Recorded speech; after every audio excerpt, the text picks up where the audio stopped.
agradecer a Pilar Moreno, la doctora Pilar Moreno, por haber aceptado participar de esta conferencia de la organización Damas Orientales, una organización que tenemos un mes y poco de gestión, 2 meses y medio de proceso de armado. Agradecer al equipo que permite que esta tarde nos encontremos aquí, que es el equipo de Relaciones Institucionales, que está a cargo de la magíster Daniela Buret, que recién presentó, y el equipo de comunicación de la organización, que está a cargo de Raquel Darwech y un grupo de gente espectacular que acompaña, se encarga de difusiones. Bueno,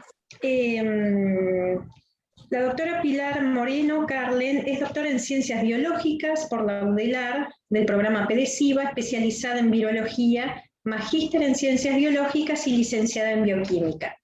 Sus áreas de actuación son la virología molecular y la hemato-oncología. Profesora adjunta, dedicación total del Laboratorio de Virología Molecular de la Facultad de Ciencias de la Universidad de la República y es investigadora del Instituto Pasteur del Laboratorio Experimental de Virus. Integra el Sistema Nacional de Investigadores, nivel 1, de la Agencia Nacional de Innovación e Investigación y tiene una amplia carrera y desarrollo en lo que tiene que ver con investigación, distintos proyectos, muchísimas publicaciones y también una gran experiencia en lo que tiene que ver con la docencia a nivel de grado y de posgrado dentro de la universidad y otras instituciones. Bueno, muchas gracias por participar. Queremos también agradecer a la vicepresidenta de la República, escribana Beatriz Argimón, que es quien generó el contacto para que la doctora Pilar Moreno hoy pudiera acompañarnos en este encuentro. Bienvenidos a todos y bueno, esperemos que disfruten. Va a haber una instancia de presentación por parte de la doctora Moreno y después se habilitará a preguntas. Lo que sugerimos es que las preguntas vayan enviándolas. Puede ser por el chat o puede ser por el WhatsApp 099-382356. Al final de la conferencia se realizarán algunas preguntas y bueno, eso es lo que esperamos que les guste y que participen y que, bueno, sea un espacio de desarrollo, de conocimiento y de dudas para todos. Gracias. Bueno, primero que nada, muchísimas gracias por la invitación. La verdad que es un placer poder estar dando esta charla hoy. Les voy a pasar a compartir pantalla.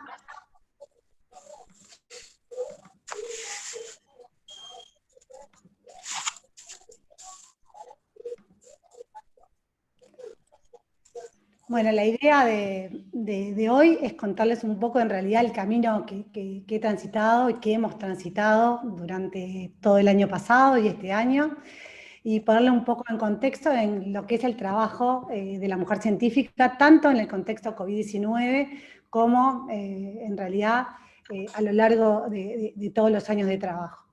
Y para empezar entonces es contar este camino que fuimos transitando a partir del año pasado, donde al principio pensamos que al inicio de la pandemia esto iba a ser una carrera rápida y corta, como son los 100 metros, pero cuando empezó a pasar el tiempo nos dimos cuenta que esto se parecía mucho más a una carrera de fondo, con un montón de obstáculos que vamos a tener que ir superando momento a momento. Obviamente, esta carrera hubiera sido imposible correrla si no hubiera un gran equipo atrás. Y generalmente esta diapositiva es la que pongo a lo último, pero me interesaba mucho ponerla al principio de todo, porque todo lo que les voy a contar y todo el trabajo que voy a mostrar es trabajo de un equipo de trabajo, de un equipo que colideramos con el doctor Gonzalo Moratorio, y es el trabajo de toda esta gente que ven en la foto. O sea, todo lo que van a ver ahora es trabajo de ellos y dirigido por Gonzalo y por mí, así que quiero dejarlo claro y me gusta que uno llegue al final siempre un poco apurado, al final de las charlas, y sinceramente me gustaba que vieran cómo es el grupo, que es un grupo que ha sido sumamente activo, que siempre ha puesto el hombro y nunca tuvieron un no por respuesta ante cualquier pedido que con Gonzalo le hacíamos, y realmente ha sido un placer trabajar con todos ellos durante todo este tiempo, y por supuesto, seguimos trabajando.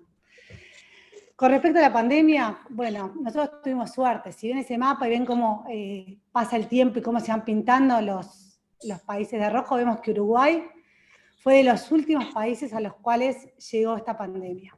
Esto para nosotros fue una ventaja. ¿Por qué? Porque nos permitió aprender, teníamos mensajes que nos venían del futuro y aparte, sobre todo, nos dio tiempo. Y el tiempo es algo que en estos momentos es muy difícil, es algo que no se compra. Y bueno, el haber recibido la pandemia últimos nos dio tiempo y nos permitió de alguna forma saber hacia dónde enfocarnos y qué era lo que íbamos a necesitar para afrontar esta pandemia. Fue así que nos dimos cuenta desde el inicio de la importancia que tenía desarrollar las capacidades propias de testeo. ¿Y por qué era importante eso? Bueno, primero que nada, para desarrollar la estrategia Tetris. La estrategia Tetris es la estrategia que hace que nosotros testeamos, rastreamos los contactos y aislamos. Es esa estrategia que permitió a Uruguay durante el primer año de la pandemia tener buenos resultados. ¿Por qué? Porque podíamos saber quién estaba infectado, podíamos rastrear los contactos y los podíamos aislar. Y eso nos permitía que la enfermedad, digamos, no se esparciera.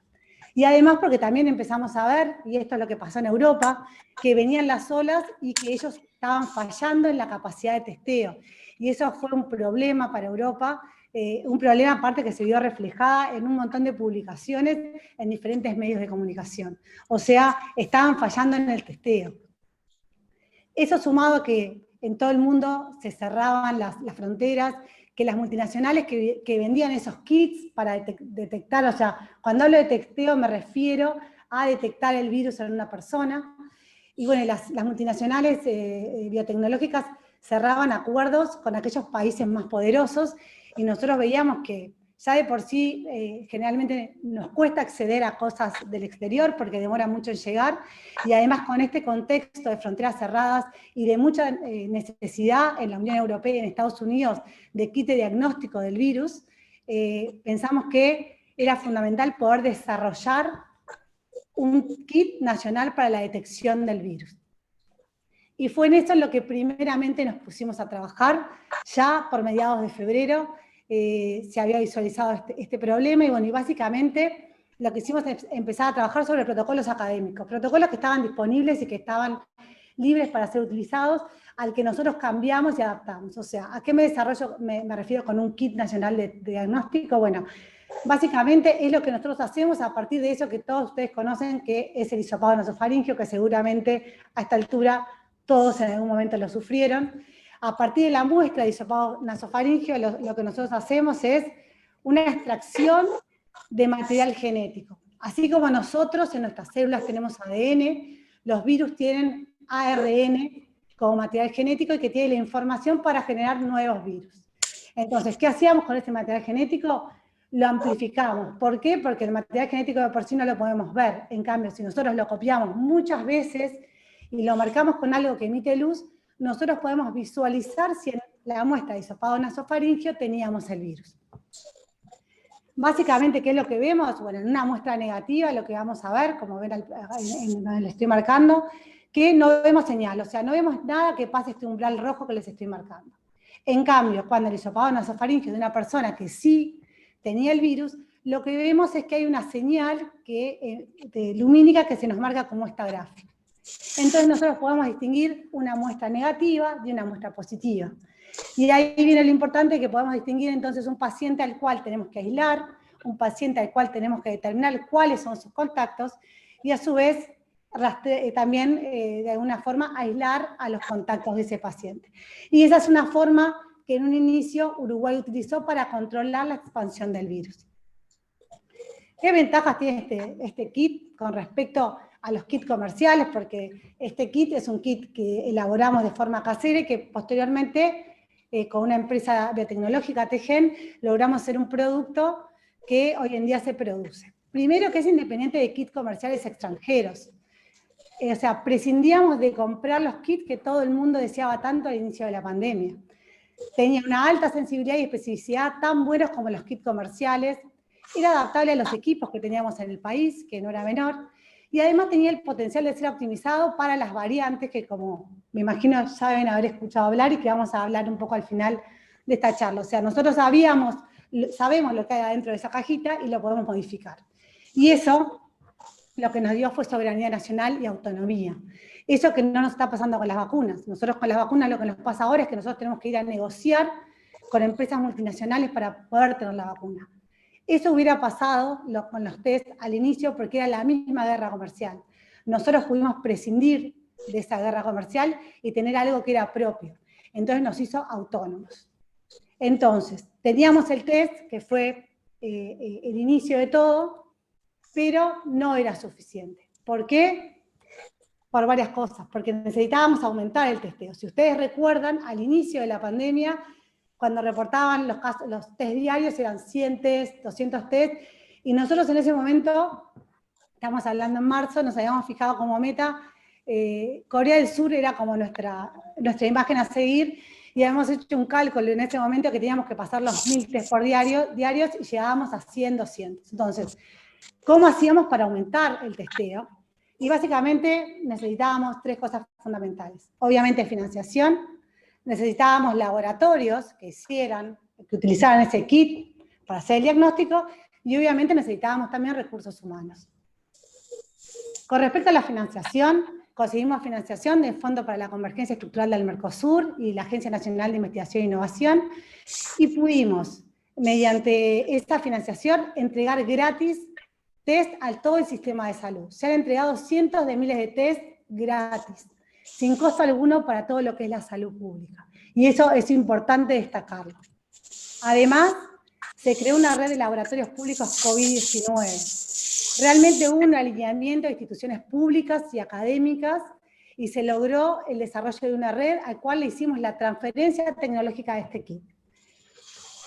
Como ven en este mapa, la red está compuesta por 9 laboratorios, 6 montados en laboratorios públicos en Montevideo, en laboratorios de hospitales públicos, y 3 en el interior. En el interior son todos laboratorios académicos que redirigieron el potencial académico de investigación a hacer diagnóstico COVID. Tenemos un centro de testeo en Salto, en el CENUR Litoral Norte, en Tacuarembó, que es una agrupación de Dilabio, de Lari Iña, y después en el Centro Universitario Regional Este, en Rocha. Todos estos son laboratorios universitarios que se redirigieron al testeo. Y además de los 6 laboratorios que están trabajando en Montevideo, dentro de los cuales también se incluye el Instituto Pasteur de Montevideo, que también redirigió sus recursos humanos hacia el testeo al inicio de la pandemia, y de hecho hoy en día todos estos laboratorios siguen funcionando. Fue fundamental en esta instancia, y lo quiero recalcar, el apoyo de las autoridades, del doctor Carlos Batiani, director del Instituto Pasteur, del profesor Rodrigo Arim, que es el rector del UDELAR, y de las autoridades de ASI y del MSP. Y realmente esto nos ha permitido hacer la transferencia tecnológica, y la realidad es que la transferencia tecnológica fue diferente para cada lugar. Y voy a tomar el ejemplo del Hospital Maciel, porque el Hospital Maciel no contaba con un laboratorio de biología molecular. El Hospital Maciel se montó un laboratorio de cero, con en realidad equipos prestados por INIA, por el Instituto de Investigaciones Biológicas Clemente Estable y por Facultad de Ciencias. O sea, se armó un laboratorio con todos insumos que fueron cedidos voluntariamente por diferentes instituciones académicas. A esto es a lo que me refiero, que hubo una alineación entre todas las instituciones, y eso hizo que Uruguay tuviera esa fortaleza al inicio de la pandemia. Por último, necesitábamos obviamente recursos humanos. Y ahí entra todo lo que son los estudiantes de posgrado e investigadores que sinceramente se comprometieron de una forma increíble, que dejaron sus tesis de doctorado, sus tesis de maestría, sus proyectos de investigación para volcarse totalmente a lo que fue el testeo COVID. Y acá hay una foto que muestra parte de esas personas que nos acompañaron durante todo este camino, porque al inicio les mostré nuestro grupo de trabajo, pero acá vemos que se sumó aún más gente y llegamos a más de 50 investigadores, en su mayoría muy jóvenes, que dejaron de hacer lo que tenían que hacer para reunirse y trabajar en equipos de trabajo que fueron a montar esta metodología de diferentes laboratorios. Tenemos la gente que fue al Maciel, gente que fue al Hospital Pasteur, el grupo que fue a la Regional Este, a Rocha, y en la foto de arriba se ve la reunión de voluntarios cuando comenzamos a hacer el diagnóstico en el Instituto Pasteur. Realmente esto creo que son de las cosas que más orgullosa me siento de cómo la gente joven y bueno, y por supuesto las autoridades acompañaron y pusieron todo en la cancha para salir adelante en todo este proceso de la pandemia. ¿Cuál fue el aporte de este desarrollo y transferencia para nuestro país? Bueno, que aumentamos de forma significativa el número de test. En la gráfica lo que ven son el número de test semanales y lo ven a lo largo del tiempo. Pasamos de que a principio en marzo teníamos unos cientos de test hasta que pudimos pasar los 1000 y de hecho hoy ven que diariamente se están haciendo hasta 13.000, 15.000 test diarios. Y lo importante de todo esto es que al inicio de la pandemia aproximadamente el 40% de los test fueron realizados en esa red pública que se creó con este fin. Entonces, teníamos los kits, que aparte eran gratis, teníamos la red pública de laboratorios y además teníamos los recursos humanos formados. Pero no era suficiente, necesitábamos aún aumentar el testeo. ¿Y cómo seguíamos aumentando el testeo sin aumentar los costos? Ese era un gran desafío y en realidad lo que fuimos es a una técnica muy vieja, una técnica que usó la Armada de los Estados Unidos cuando tenía que testear a sus soldados de sífilis, que era el puliado de muestras. ¿Qué significa? Es que de muchas muestras clínicas las juntamos en una única muestra y de 8 o 10 muestras hacemos solo un test. ¿Qué es lo que pasa? Si el test da negativo, asumimos que todas las muestras que mezclamos en una misma muestra son negativas, y si el test da positivo, tenemos que interrogar a cada una de esas muestras clínicas por separado. Pero nosotros fuimos un paso más allá y lo que hicimos fue una estrategia que se llama de matrix pooling, que no voy a entrar en detalle, pero lo que nos permite es saber exactamente cuál es la muestra positiva del puliado de muestras. ¿Qué nos permitió esto? Aumentar el número de test con una reducción significativa de los costos. Si ven acá en la gráfica tenemos que si hacemos una matriz de 10 por 10, reducimos los costos a un 25% del total, lo cual era una reducción significativa y que nos iba a permitir de alguna forma poder testear mucho más, pero con menos plata. Eso nos llevó a que en agosto, si ven la gráfica, está los test realizados por caso confirmado, y Uruguay pasa a Corea del Sur, que era en ese momento el modelo que seguíamos.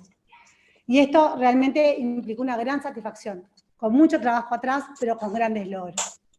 Entonces teníamos los kits, teníamos la red pública de laboratorios, teníamos los recursos humanos, teníamos adaptado el protocolo de pooling, pero seguimos trabajando aportando estrategias que nos permitieran monitorear el ambiente, porque había muchos reportes que hablaban de este virus en aguas y en superficies, por lo cual nos propusimos desarrollar estrategias que nos permitían detectar el virus en aguas residuales y en superficies.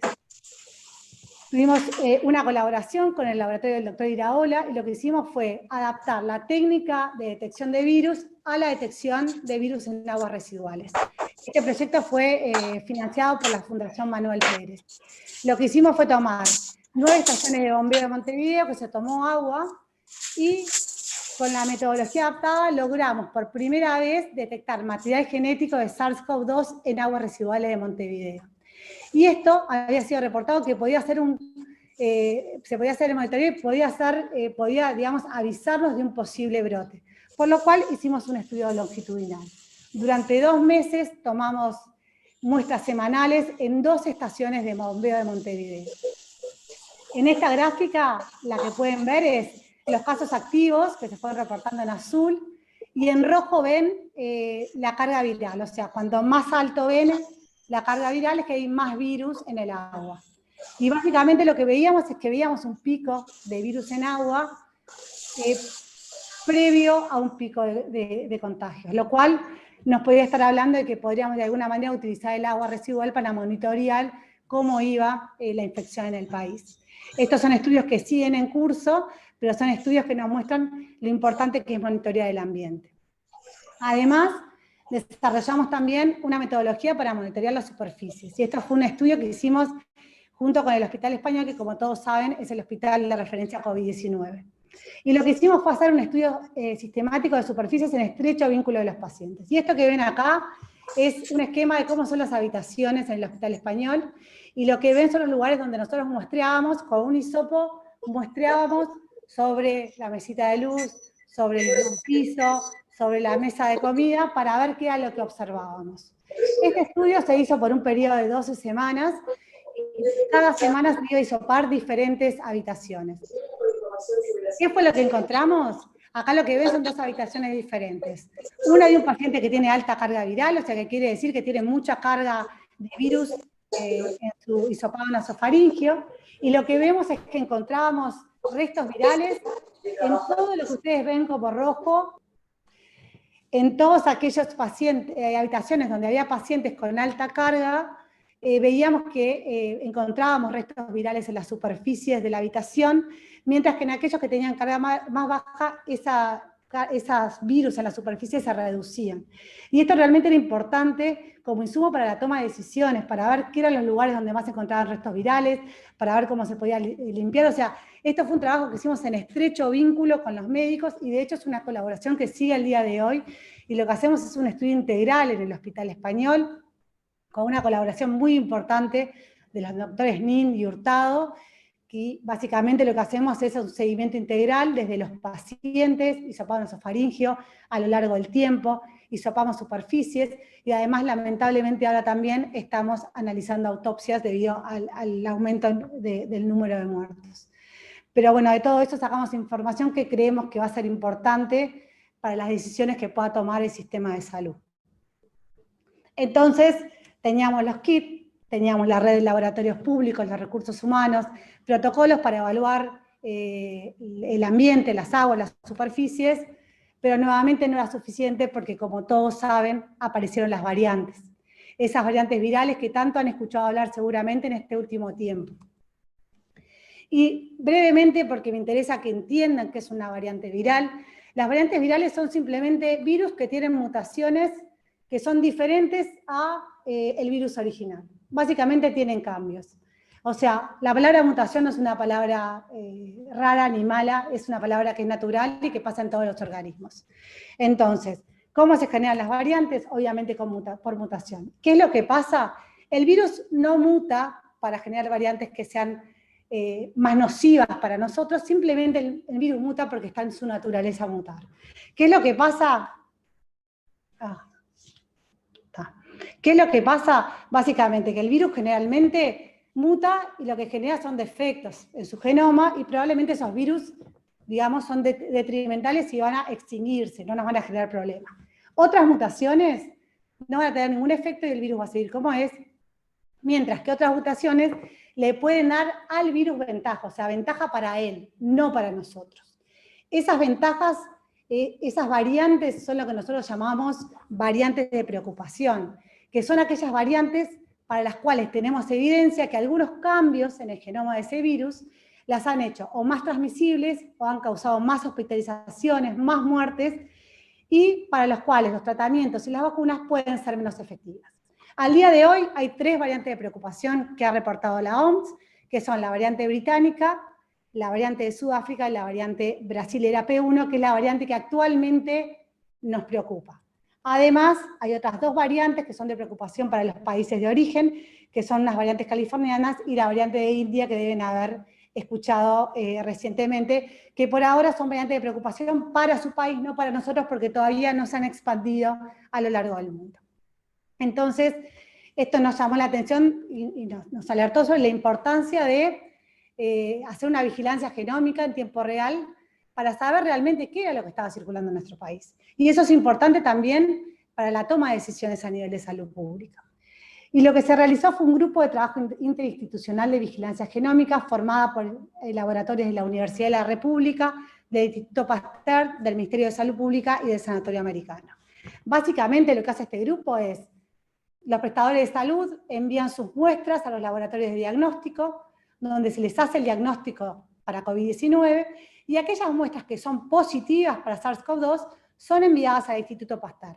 ¿Qué es lo que hacemos en el Instituto Pasteur? Básicamente hacemos un nuevo test que nos va a decir si esta variante, si este positivo es o no es una variante de preocupación, y a su vez vamos a leer el genoma de ese virus para ver si podemos identificar variantes que sean propias, porque el virus obviamente cuando más se replica y más en este momento que tenemos una alta transmisión y una alta replicación del virus, se pueden generar nuevas variantes y eso es algo natural. Lo que tenemos que saber es qué es lo que está pasando. ¿Cuáles son los resultados de este grupo? Al día de hoy analizamos más de 1.480 muestras. Y lo que vimos es que el 73% de esas muestras fueron la variante P1.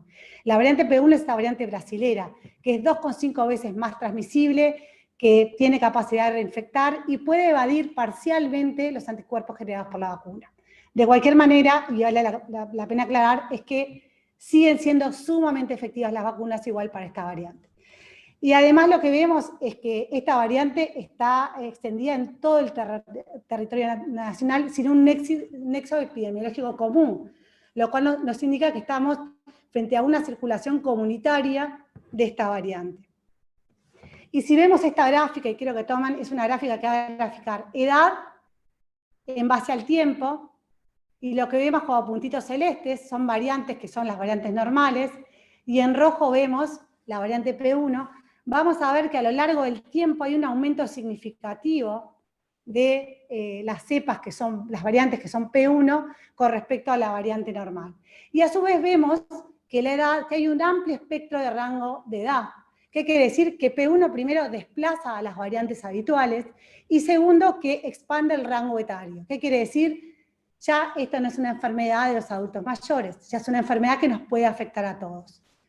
Este pico que ven acá, que probablemente les pueda llamar la atención, que es un pico de una franja etaria muy chica, esto se debe a que esta muestra es parcialmente sesgada porque ahí tenemos un brote de niños del interior del país y da ese efecto. No es que infecte más a niños, el efecto que se ve en la gráfica es simplemente por un sesgo que tenemos en la muestra.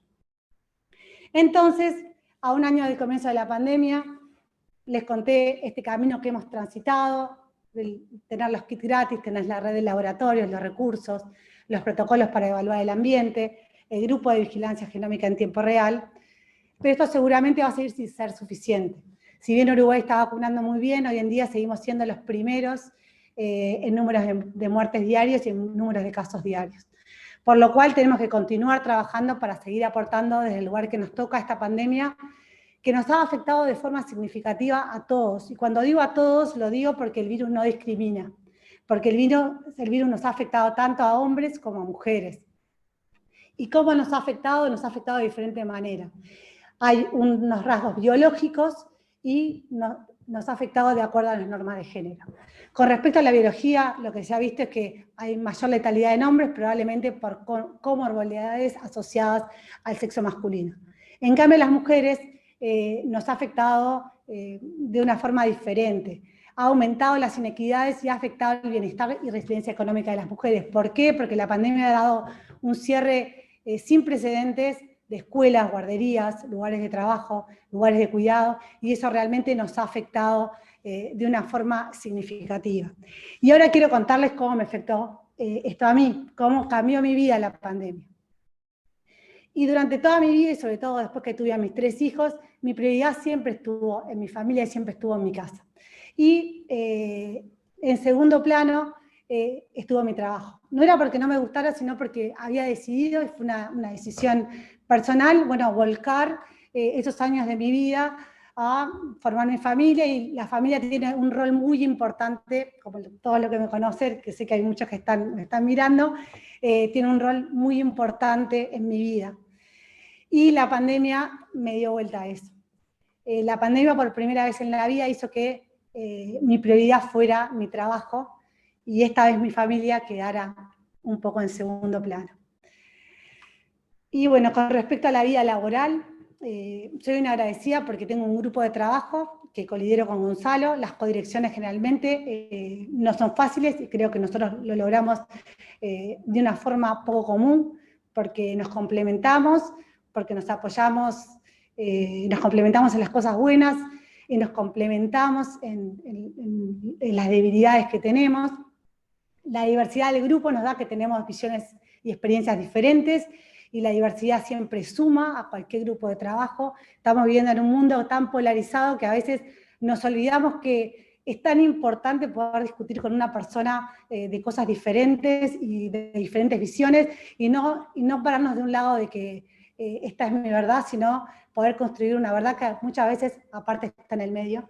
Y bueno, creo que con respecto a la vida laboral, realmente eso es algo que quiero destacar, el respeto y la igualdad de oportunidades que tenemos en el equipo. Y con respecto a la vida familiar, reconozco que esto no hubiera sido posible si no hubiera habido un gran componente de corresponsabilidad y un gran apoyo desde Luis en mi casa con mis hijos, tampoco hubiera sido posible. Pero obviamente estas decisiones tienen sus efectos y tienen, digamos, sus consecuencias, pero realmente esto que les estoy mostrando, cómo lo viví yo, es una excepción. Esto es una excepción para la mayoría de la gente que me rodea, y realmente si hoy soy yo la que estoy parada en este lugar, es porque soy la excepción. Y quiero que eso quede claro. O sea, me siento una privilegiada, y como la palabra le dice, un privilegio es algo que está fuera de lo normal. Exactamente, me siento como eso. Y me siento con la responsabilidad también de poder mostrar la otra cara de la pandemia, que es lo de que la pandemia nos está dejando a las mujeres científicas. Entonces, ¿cómo afectó la vida y producción de las mujeres científicas la pandemia? Bueno, hay muchos artículos que ya analizan cómo es el efecto que ya está teniendo la pandemia en nuestro trabajo, y en todas revistas realmente de muy alto impacto, como son la revista Nature, JAMA, The Lancet. Y bueno, ¿cómo nos afectó? Bueno, primero que nada, los reportes ya muestran que las mujeres han dedicado más tiempo que los hombres al cuidado y enseñanza de los niños en el hogar en esta pandemia. Acá vemos 3 gráficas, de Estados Unidos, de Reino Unido y de Alemania. Vemos en rojo las horas que le dedicaron durante un día típico de pandemia las mujeres. Por un lado, a ver si les puedo mostrar, por un lado a lo que fue el cuidado de los niños, y por otro lado a la enseñanza de los niños en el hogar. Como ven, en todos los países, las mujeres dedicaron significativamente más horas, que son las barras rojas, al cuidado de los niños y a la enseñanza de los niños en el hogar que los hombres. ¿En qué se refleja eso? En que las mujeres científicas dedicaron menos horas a la investigación que los hombres.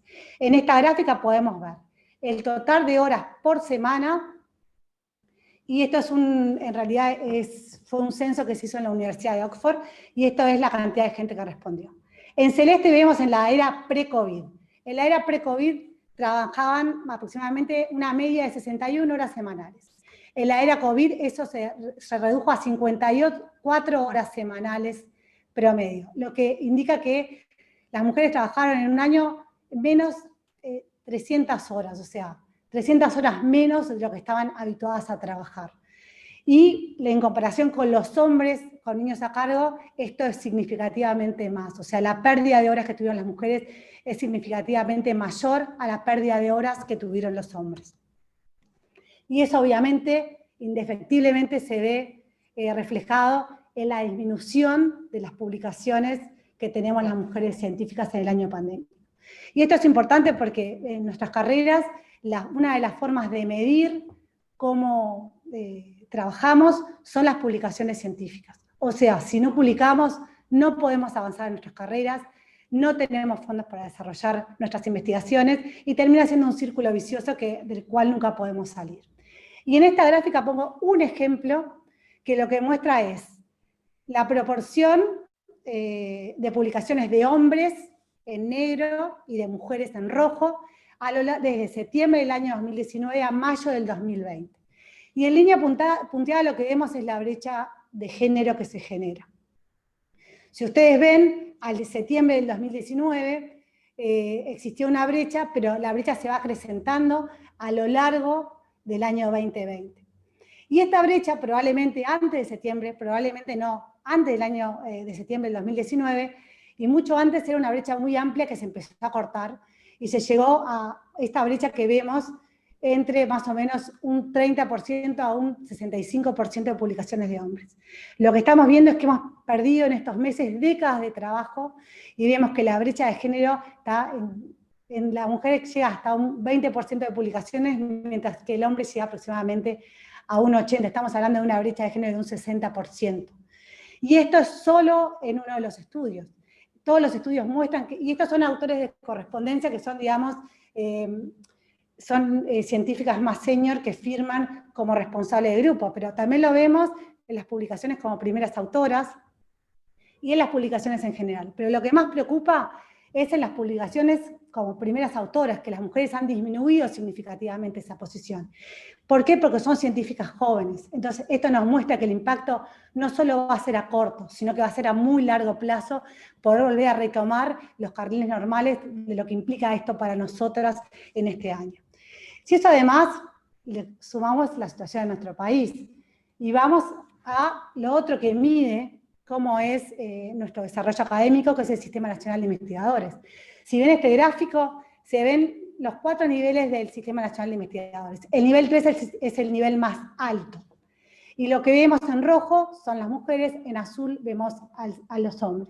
Vemos que los escalafones más bajos, más de la mitad somos mujeres. Sin embargo, a medida que aumentamos en la escala académica, esto decrece significativamente, llegando a que en el nivel 3 solo el 14% de las investigadoras son mujeres, mientras que el 86% de los investigadores son hombres. Esto mismo vemos en la Academia Nacional de Ciencias, donde solo el 15% de los integrantes son mujeres.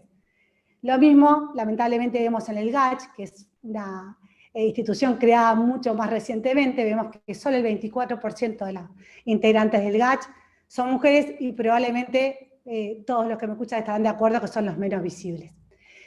Y por último, tomar como ejemplo a nuestra Facultad de Ciencias, que cumplió 30 años y por primera vez tenemos una decana mujer, que es la doctora Mónica Marín. Así que si vemos la situación de contexto pandémico, la situación de nuestro país, es claro que nos enfrentamos a numerosos obstáculos. Y estos obstáculos están bien reportados en la literatura, y por nombrar algunos tenemos culturas institucionales, falta de mentoras mujeres, responsabilidades familiares y también los sesgos subconscientes en el reclutamiento y asignación de investigación. Esto dentro de algunos de los obstáculos a los que nos enfrentamos. Por todo esto es necesario que las instituciones académicas, las agencias financiadoras y los gobiernos apoyen a las mujeres en el mundo académico durante esta pandemia y más allá, reconociendo que las mujeres históricamente y en esta pandemia han asumido mucho mayor responsabilidad en el cuidado de los hijos, por lo cual es necesario políticas que promuevan la corresponsabilidad, reconociendo también que el sesgo de género influye en la selección y en la evaluación de los expertos, y sobre todo visibilizando el trabajo de la mujer científica en el contexto de la pandemia. Y para terminar, y hablando de visibilizar, me gustaría compartir con ustedes un pequeño fragmento de una canción icónica, que es la canción Imagine, versionada por No Te Preocupes. No Te Preocupes es un grupo de música formada exclusivamente por científicos. Les diría que la mayoría de ellos participaron en todo lo que fue el inicio del testeo de COVID en el instituto y en los hospitales públicos. La idea de este grupo es una idea de Daniela Hirschfeld, que me invitó a participar, y realmente es una forma de difundir ciencia a través de la música. Está formado por buenos científicos, por buenos músicos y sobre todo por muy buenas personas. Esta canción la hicimos en el marco de la promoción de la vacunación, queriéndonos imaginar un mundo sin inequidades de acceso a la vacuna, de un mundo que sea vacunado y de un mundo que sea sano. Y yo quiero sumar que imaginemos un mundo más equitativo, con igualdad de oportunidades para hombres y mujeres, que imaginemos un país donde se valore la ciencia, y no solo en palabras, sino también con hechos, y que imaginemos un país con más y mejor ciencia. Ahora, previo a terminar, les voy a poner 10 segundos de la canción, después, obviamente, si quieren, la pueden ver en YouTube. Pero me gustaría compartir unos segundos de esta canción, no sé si se escucha.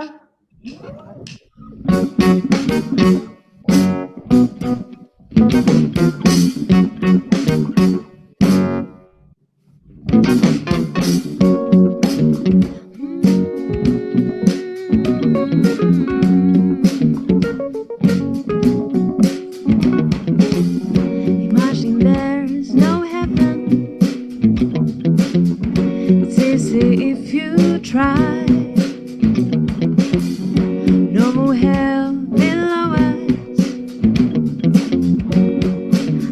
stars on the sky.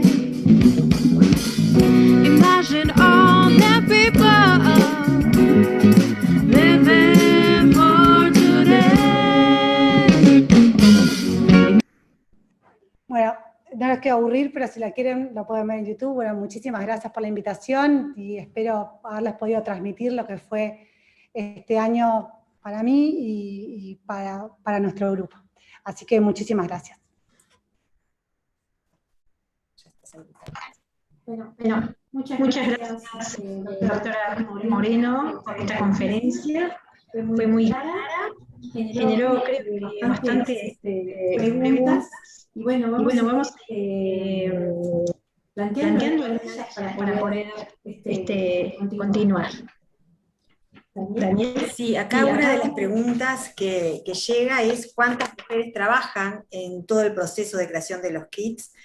Algunas preguntas de alguna forma ya la respondió Pilar, que tiene que ver con el techo de cristal, porque hay tan pocas mujeres trabajando en las ciencias. Y la canción con la cual terminaste también tiene que ver con otra pregunta, que es en un contexto de tanta importancia el papel de la ciencia y la salud en las poblaciones, cómo ve el recorte de este gobierno en la ciencia y la investigación.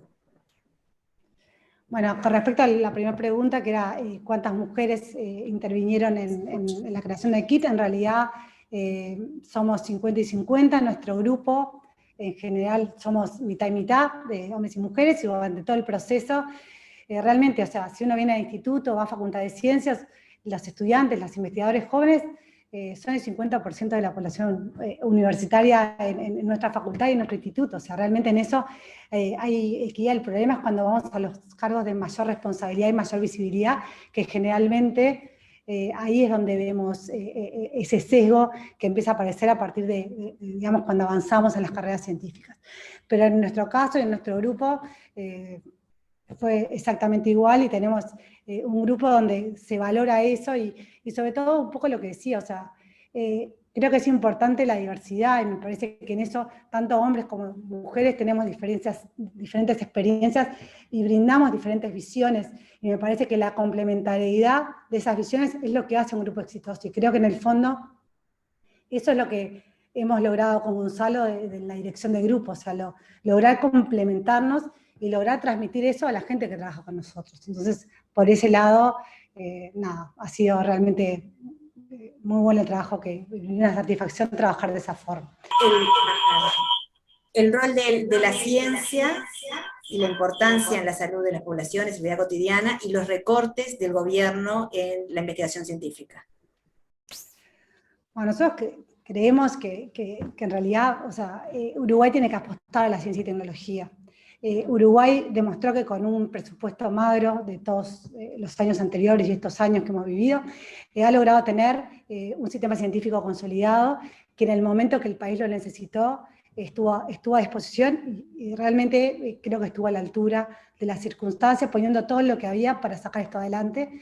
Me parece que tenemos que aportar, porque la ciencia es transversal a todas las actividades humanas. Y si nosotros queremos mejorar y nosotros queremos hacer de este un país productivo, necesitamos mejorar los procesos, necesitamos de alguna manera mejorar, y para eso obviamente se necesita financiación, necesitamos poder retener a los científicos jóvenes o traer de vuelta a aquellos que se fueron a hacer doctorados afuera, y eso realmente es imposible sin financiación. Obviamente nosotros apostamos a que pasada la pandemia se ha reconocido el valor que ha tenido la comunidad científica en todo este proceso, se revean los recortes. Y de hecho, obviamente también aspiramos a que se invierta más en ciencia y tecnología, porque el error quizás es pensar que los países, digamos, desarrollados son los que más invierten, pero son aquellos países que en algún momento de su desarrollo decidieron invertir en ciencia, por eso ahora son desarrollados. Entonces capaz que esta es una señal de que capaz que es el momento de empezar a pensar que sí podemos ser un país desarrollado, y para eso necesitamos invertir en ciencia.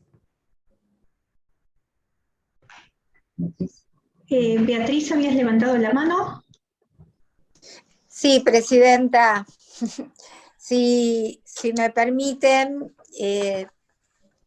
Yo quiero agradecer especialmente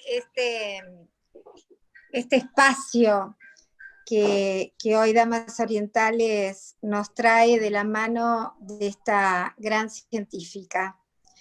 Y no estoy hablando solamente de gran científica por su capacidad profesional, sino también por lo que es su don de gente.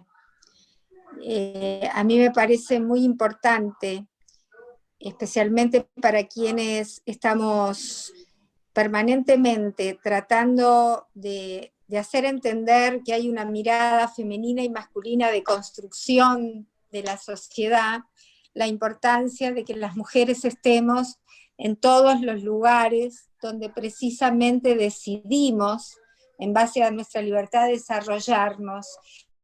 Y vaya si nosotros sentimos que hay un gran número de mujeres científicas uruguayas que en esta pandemia han trabajado muchísimo y sin embargo, salvo honrosas excepciones, nos ha costado que se visualizaran, que se hagan visibles.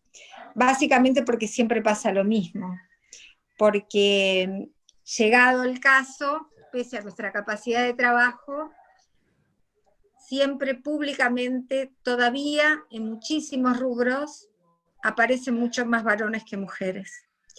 Yo quiero agradecerle a Pilar el trabajo de su equipo, pero fundamentalmente la forma que tiene ella de trasladarnos lo que significa ser mujer en la ciencia, el trabajo que tuvieron en esta pandemia, pero proporcionarnos estadísticas reales que nos permiten a nosotros mostrar que no es un mero discurso el de las inequidades, que es verdad que la responsabilidad de los cuidados cuenta en el momento de visualizar nuestro desarrollo y que obviamente cuenta también en el tema de ese fenómeno que yo hablo de que de alguna manera se está penalizando la maternidad.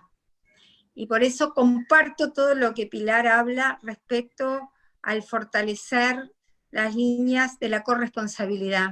Creo que sí hay momentos donde claramente en todos los órdenes se vio esas inequidades que aparecen respecto al mundo de las mujeres en su trabajo, en su desarrollo profesional o laboral, tiene que ver con lo que pasó en este periodo que estamos aún transitando, donde las inequidades son notorias y donde los cuidados, nuevamente, en el siglo XXI, abrumadoramente, en países desarrollados o subdesarrollados, recae en las mujeres.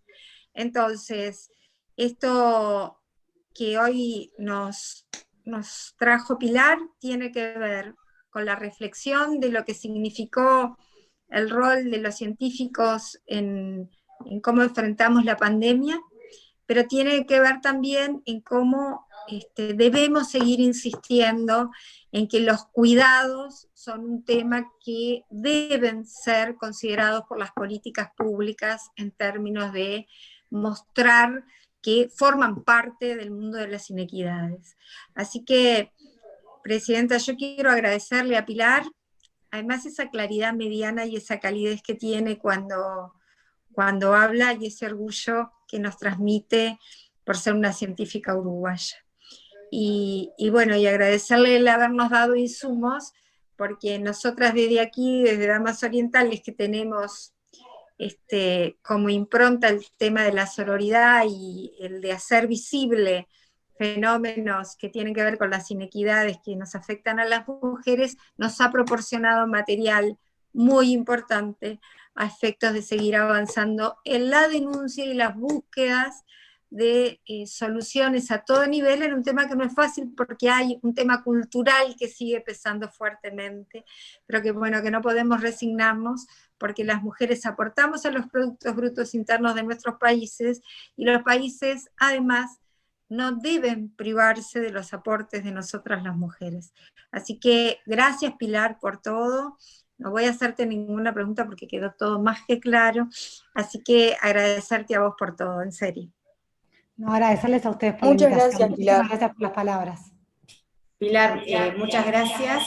Y hay una pregunta de Federico Fitti, de Agencia F, que me parece interesante, que dice: ¿qué tipos de políticas se pueden implementar para favorecer el desarrollo de mujeres en la ciencia? En esto que decía nuestra vicepresidenta Argimón, justamente de penalizar la maternidad, ¿no?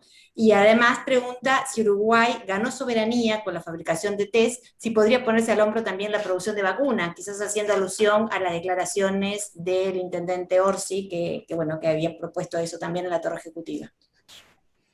Bueno, con respecto al tema, lo cierto es que la diferencia está ahí. O sea, nosotros tuvimos soberanía sobre los test y no tuvimos soberanía sobre las vacunas porque no teníamos la capacidad y no tenemos en realidad la infraestructura en este momento. De hecho, Uruguay en los años 80 tomó la decisión de dejar de producir vacunas humanas porque claramente era más barato comprarlas.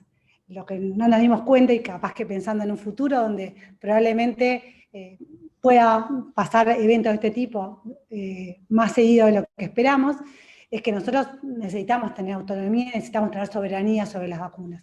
Y ahí viene de la mano de lo que es la inversión en ciencia. Obviamente esto requiere inversión, pero con inversión y teniendo la infraestructura necesaria para hacer la producción de vacunas, los recursos humanos están, los recursos humanos se forman, tenemos un montón de gente muy formada, tanto acá en el Uruguay como en el exterior, y creo que sí, que es algo que es probable que Uruguay lo pueda hacer. Obviamente, como para todas estas cosas, lo que necesitamos es inversión, pero creo que sería una buena política pensando de que, que después de haber vivido lo que vivimos con la pandemia, lo que vivimos lo que fue la guerra comercial por las vacunas, poder ser independiente en este punto sería fundamental. En tu currículum también has publicado con Juan Cristina, has publicado con Moratorio. Bueno, quizás quisiéramos ver tu cara en el GACH cuando nos comunique algunos avances y poder sentirnos representadas también por una mujer. Nosotros somos independientes, no estamos en el GACH, así que no somos dentro del 24% del GACH, nosotros estamos afuera. Bueno, muchas gracias, Pilar, muchas gracias a todos los que participaron, presentaron preguntas. Gracias.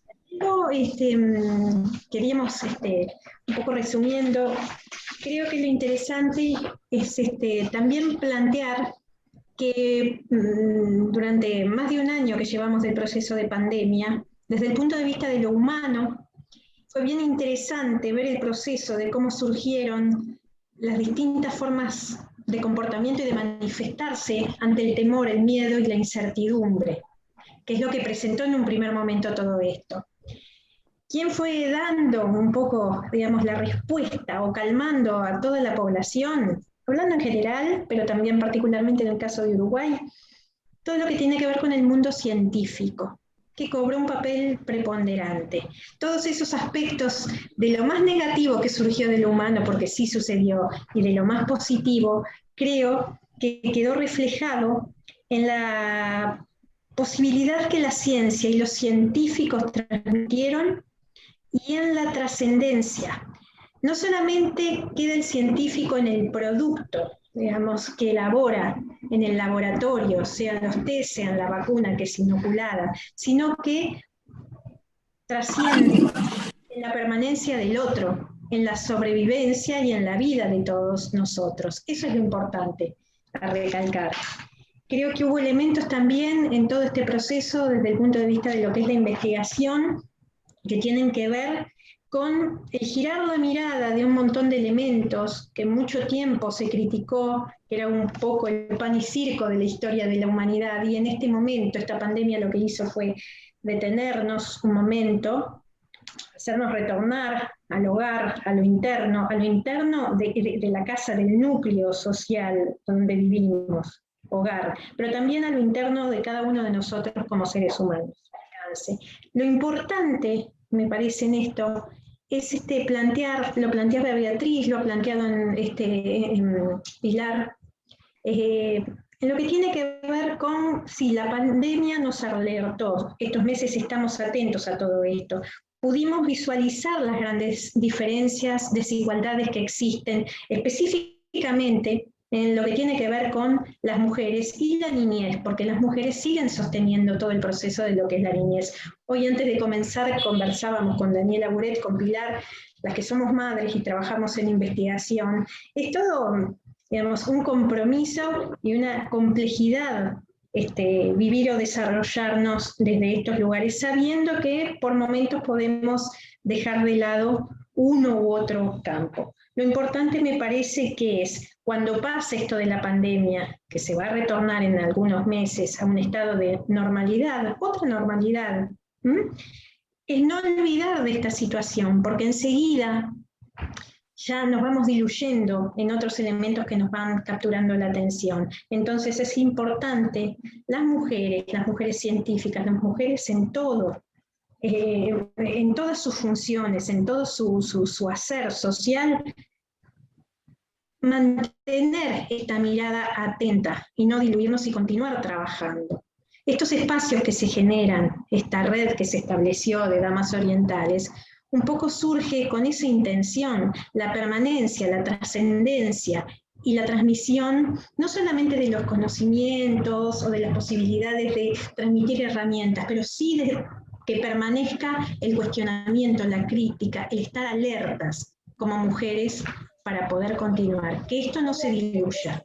Seguir con la palabra firme y atentas a los procesos de cambio, porque esto no termina cuando desaparece o deja de estar tan presente la enfermedad. Esto va a continuar y las consecuencias desde el punto de vista de lo social y cultural para las mujeres van a permanecer muchos años más. Entonces esta idea de las sororidades es importante, sin dejar de lado, porque a veces viene la crítica, y reconociendo que es un trabajo que elaboramos tanto hombres y mujeres a la par, juntos, esa es la idea, ¿no?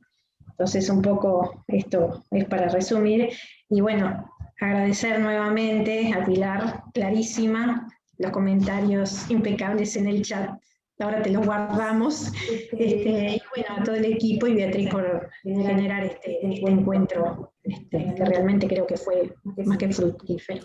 Esta charla va a quedar grabada en nuestra página web, damasorientales.org, y los últimos martes de cada mes vamos a volver a encontrar, como venimos haciendo desde el pasado, a un mes de nuestra inauguración de Damas Orientales.